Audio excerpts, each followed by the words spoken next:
Πρώτη δουλειά, λίγο ψωμί να κάνουμε το... Όχι πολύ μαϊονέζα, αλλά ούτε τόσο λίγο.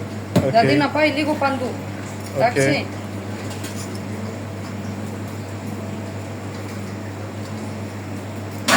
Μετά, στο ένα κάτω... Ναι. Το μαρούλι. Μπαίνει μαρούλι. Σε φύλλο, όχι... Αυτό δεν έχει τώρα φύλλο, γι' αυτό και βάζουμε αυτό.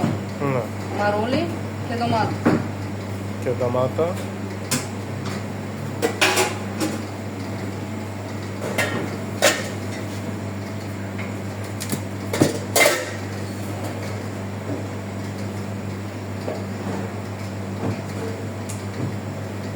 Και τυρί.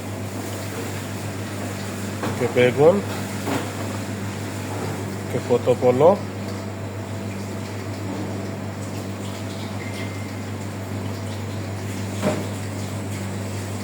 Και εγώ για να του βάλω λίγο παραπάνω.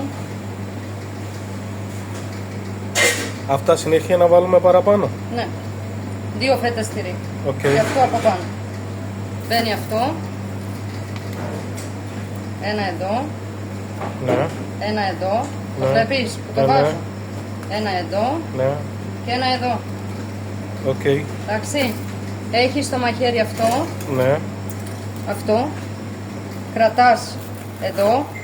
Χωρίς να πιέζουμε. Ναι.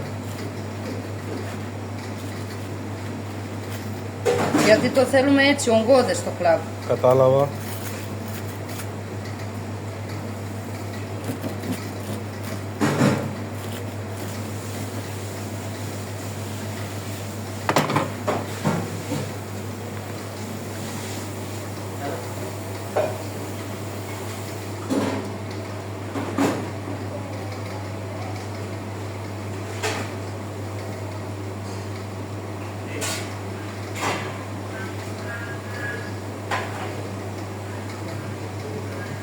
Και πατάτα εδώ.